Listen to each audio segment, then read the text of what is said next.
इससे पहले हमने ईएमएफ और टर्मिनल पोटेंशियल से रिलेटेड जो भी कॉन्सेप्ट था वो हमारा क्लियर हो गया था, ठीक है। तो देखो अभी हमने क्या स्टडी किया है, इलेक्ट्रोमोटिव फोर्स, है ना, ईएमएफ एंड टर्मिनल पोटेंशियल। अब इन दोनों के बिटवीन हमको क्या बनाना है, एक रिलेशन एस्टेब्लिश करना है। तो नेक्स्ट टॉपिक हमारा क्या है, relation between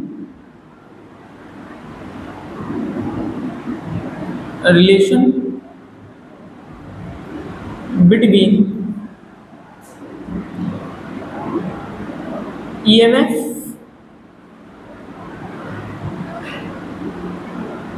terminal potential and internal resistance, है ना, क्लियर। अब इसको हम स्टडी करते हैं। देखो हमने क्या स्टडी किया था, ये आपके पास एक इलेक्ट्रोलाइट है, ठीक है, सेल है, जिसमें दो इलेक्ट्रोड है और क्या पेज है आपका इसमें, एक इलेक्ट्रोलाइट, है ना। लेट से ये पॉइंट ए है, ये पॉइंट बी है, और हमने क्या किया था, एक एक्सटर्नल रेजिस्टेंस यहाँ पर अटैच कर रखा था, आर। याद आया कुछ, ठीक है। अब यहाँ पर देखो करंट फ्लो हो रहा था कुछ इस तरीके से, फ्रॉम ए टू बी, और इनसाइड जो करंट फ्लो हो रहा था वो फ्रॉम बी टू, है ना। यानी कि यूनिट पॉजिटिव चार्ज को वर्क कहां से कहां करा रहा है ये cell, from A to B against external resistance and from B to A against internal resistance, ठीक है। तो वर्क डन हो रहा है। तो वही चीज हमको फाइंड आउट करनी है कि जो आपका भाई relation between EMF, terminal potential and internal resistance कैसे एस्टेब्लिश करना है, तो वो हमको समझना है। तो वर्क डन फाइंड आउट करना है, ठीक है, ओके।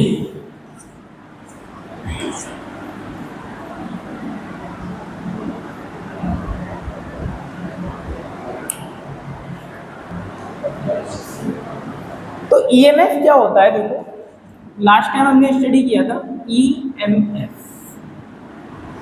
है ना। क्या होता है EMF, energy supplied by the source, है ना, to a unit positive charge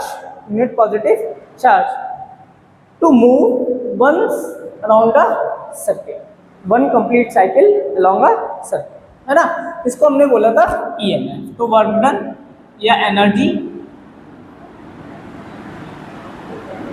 given by the source to unit charge to move along a complete circuit, है ना। अब सर्किट कंप्लीट सर्किट कंप्लीट कब होगा, जब ये ए से बी तक मूव करेगा और बी से ए तक मूव करेगा, ए से B against the external resistance और B to A against the internal resistance. तो EMF E is equal to work done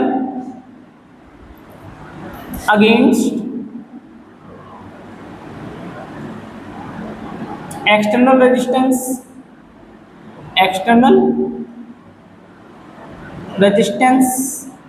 from A to B plus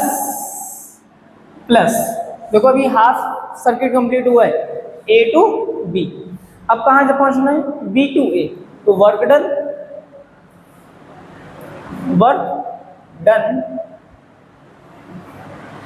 against internal resistance from B to A, clear, कोई दिक्कत। Now EMF E is equal to work done against external resistance. क्या formula था electric potential में, W is equal to V into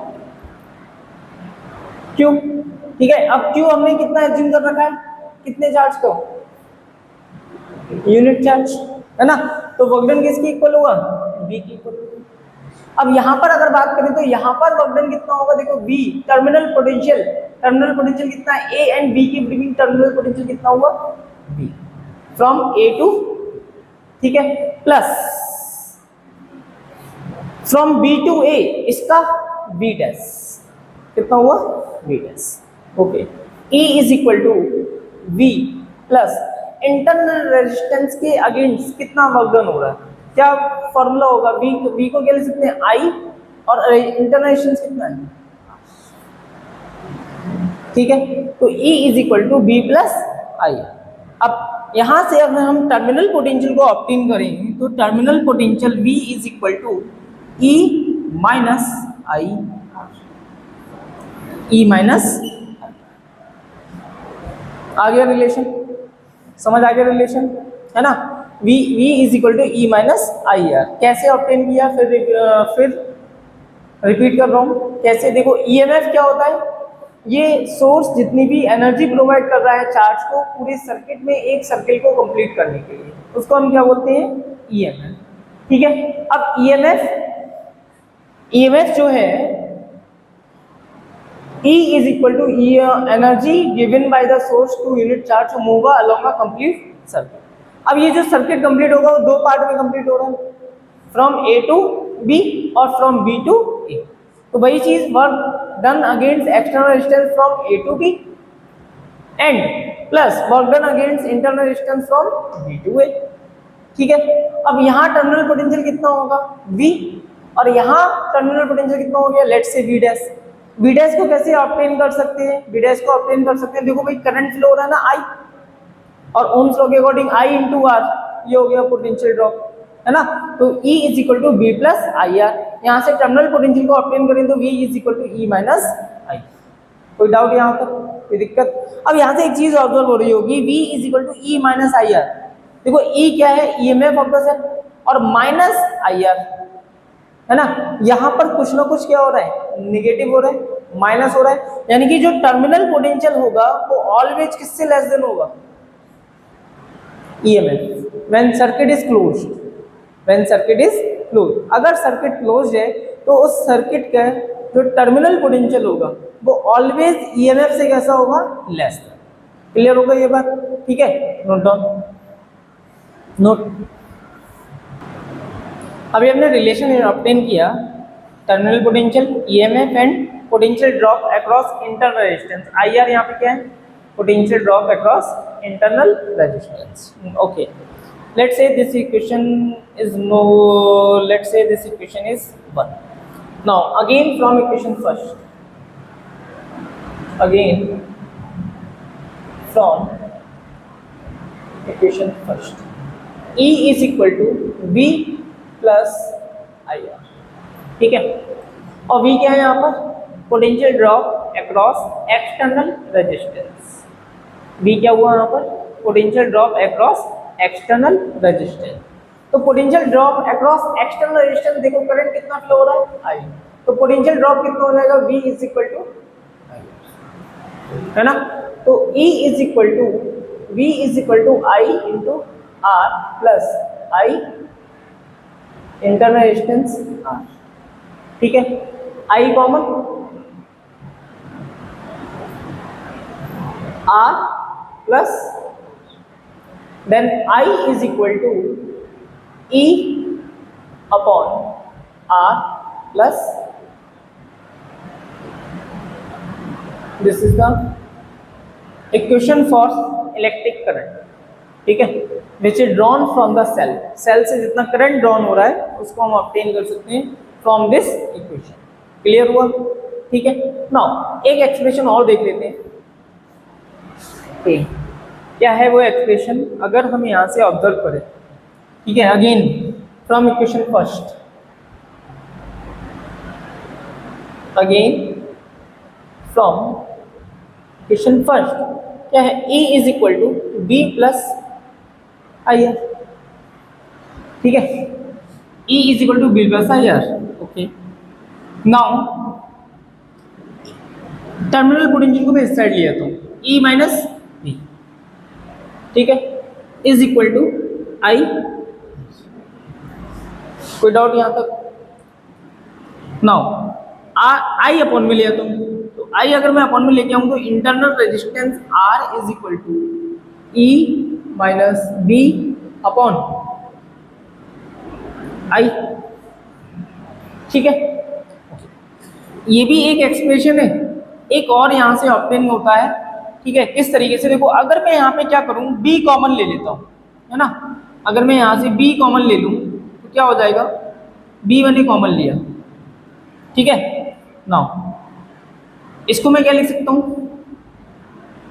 B, I already है यहाँ पर, B common लूंगा तो क्या होगा, ई अपॉन बी माइनस 1, ठीक है ना। अब बी अपॉन आई हो क्या होता है, देखो v is equal to I R, हमें क्या चाहिए, b अपॉन आई, तो b अपॉन आई क्या हो गया, ठीक है। तो इट मीन्स इसकी जगह मैं रिप्लेस कर सकता हूँ किसको, r is equal to V upon I R, है ना। और क्या रिलेशन आ गया, e अपॉन बी माइनस। ये रिलेशन तब यूज होगा जब आपको एक्सटर्नल रेजिस्टेंस गिवन होगा, ईएमएफ गिवन होगा, वोल्टेज गिवन होगा, और आपसे क्या पूछा जाएगा, डायरेक्टली इंटरनल रेजिस्टेंस। आया समझ? तो एक ही इक्वेशन है, वहां से आपके 3 डिफरेंट एक्सप्रेशन ऑब्टेन हो, ठीक है। क्लियर? Note down. अभी हमने एक रिलेशन ऑब्टेन किया था between EMF, internal resistance and terminal potential. क्या था हमारा, E is equal to B minus I, ठीक है। कोई दिक्कत? और ये कंडीशन क्या है, देखो केस फर्स्ट की मैं बात करता हूँ, कंडीशन फर्स्ट या केस फर्स्ट, ठीक है। ये आपके पास कोई भी एक एक्सटर्नल रेजिस्टेंस है, इस एक्सटर्नल रेजिस्टेंस से हमने कनेक्ट क्या कर रखा है, एक सेल कनेक्ट कर रखा है, ठीक है। ये हो गया हमारा सेल, इसका ये टर्मिनल जो है वो पॉजिटिव टर्मिनल, और ये टर्मिनल क्या है आपका, नेगेटिव टर्मिनल। और इससे क्या कनेक्टेड है आपका, एक इंटरनल रेजिस्टेंस। देखो ऑब्वियसली बात है, सेल है तो उसके पास क्या होगा, अपना एक इंटरनल रेजिस्टेंस होगा, ठीक है। तो लेट से ये हो गया इसका इंटरनल रेजिस्टेंस। ये पूरा क्या है आपके पास, एक सेल, और इसको कभी आप बुक में देखोगे तो इस तरीके से इसको डिनोट करके रखा जाता है। ये पूरा हो गया सेल, ठीक है। और ये है आपका एक्सटर्नल रेजिस्टेंस R। और अभी ये जो सर्किट है, वो आपका कैसा सर्किट है, ओपन सर्किट। कैसा सर्किट है, ओपन सर्किट। ओपन सर्किट है तो इट मीन्स क्या, यहाँ से कोई करंट फ्लो हो रही है, ओपन सर्किट में क्या करंट फ्लो होगी, करंट फ्लो नहीं होगी। जब करंट फ्लो नहीं होगी तो अगर इस इक्वेशन को देखें, इस कंडीशन में for open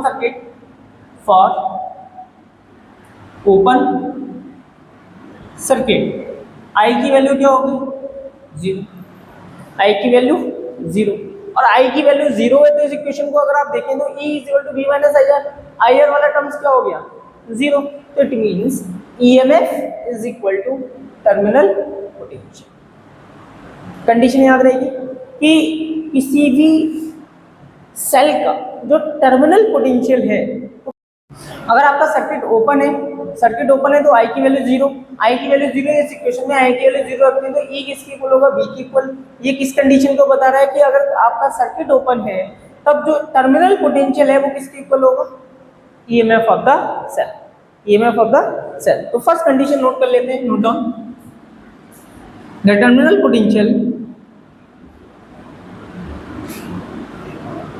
terminal potential difference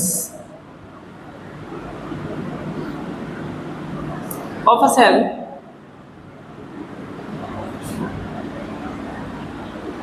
is equal to its EMF when no current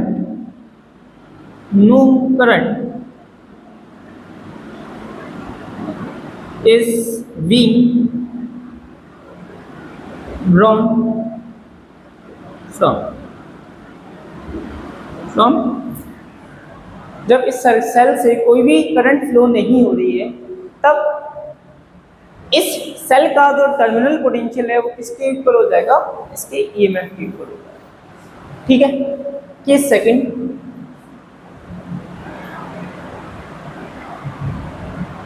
और कंडीशन सेकंड, नोट डाउन। ना केस सेकंड की बात करते हैं। केस सेकंड क्या है कि ये आपके पास एक सर्किट है,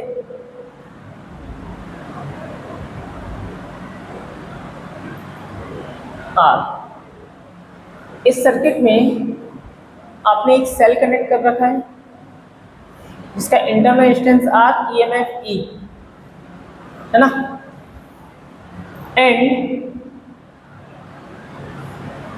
अभी जो आपने कंडीशन फर्स्ट में जो सेल एज्यूम किया था, सर्किट एज्यूम किया था, वो था आपका ओपन सर्किट। अब यहां पर मैंने की को इंसर्ट कर दिया, ये हो गया क्लोज सर्किट। और close circuit, close circuit, close circuit है तो it means I never be equal to zero. Cell से कनेक्टेड है तो आई कभी भी जीरो नहीं होगा जब तक सेल चार्ज। अब यहां से करंट फ्लो आई हो रहा है ना, इट मींस अगर आप इस इक्वेशन को देखें तो V माइनस आई आर यानी कि some value is subtracted from the terminal potential, यानी कि टर्मिनल पोटेंशियल की वैल्यू क्या हो रही है, कम हो रही है। मतलब ओवरऑल ईएमएफ जो है, ईएमएफ जो है वो टर्मिनल पोटेंशियल से थोड़ा सा ज्यादा है, वही टर्मिनल पोटेंशियल क्या है, रिड्यूस हो रहा है। यानी कि तो इस कंडीशन में क्या होगा, इस कंडीशन में क्या होगा कि जो ईएमएफ होता है वो ऑलवेज ग्रेटर देन होता है किससे, टर्मिनल पोटेंशियल से, always greater than terminal potential difference. Clear हुआ, समझ नहीं आया ना। लेट्स से अगर ये ओपन सर्किट था, ओपन सर्किट है, आई की वैल्यू 0 है। लेट्स से ये जो सेल हमने लगा रखा है वो कितने वोल्ट का है, 12। तो इट मींस ईएमएफ अगर 12 वोल्ट है तो जो टर्मिनल पोटेंशियल डिफरेंस है, यानी कि potential difference across the terminal जो है वो क्या होगा आपका 12 वोल्ट ही होगा, क्योंकि यहाँ से कोई भी करंट ड्रॉ नहीं हो रही है सेल से। लेकिन लेट्स से कि यहाँ पर जो करंट फ्लो हो रही है, लेट्स से वो है आपका 1 एम्पियर। कितना है, 1 एम्पियर। और इस सेल का जो इंटरनल रेजिस्टेंस है वो कितना है, 0.5 है ना। और इसका ईएमएफ पहले कितना था, 12, अभी भी कितना है, ठीक है। अब अगर मैं इसका टर्मिनल पोटेंशियल, पहली बात तो इक्वेशन ही मैंने थोड़ी सी गलत लिख दी, V is equal to E minus I R होता है, ठीक है।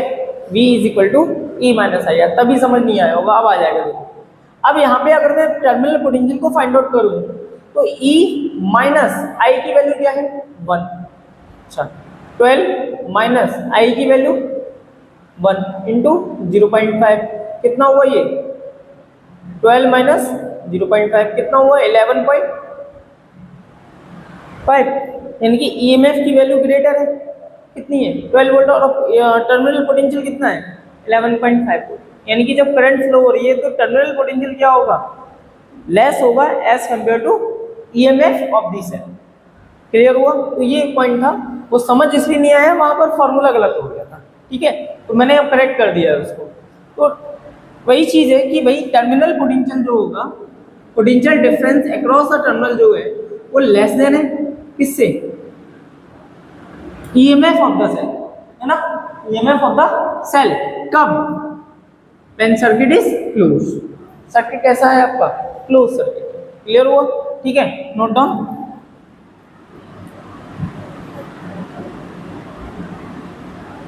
The terminal potential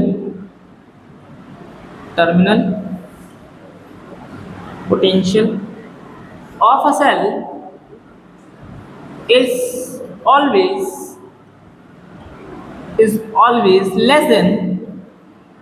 less than its EMF. When circuit is close, जब आपका सर्किट कैसा है, क्लोज्ड है, तब टर्मिनल पोटेंशियल जो होगा सेल का वो ऑलवेज लेस देन होगा किससे, ये, ठीक है। तो ये दो कंडीशंस हैं, आपको याद रखनी है। नेक्स्ट कंडीशन की बात करते हैं, पॉइंट नंबर 3।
इस कंडीशन को हम बोलेंगे डिस्चार्जिंग,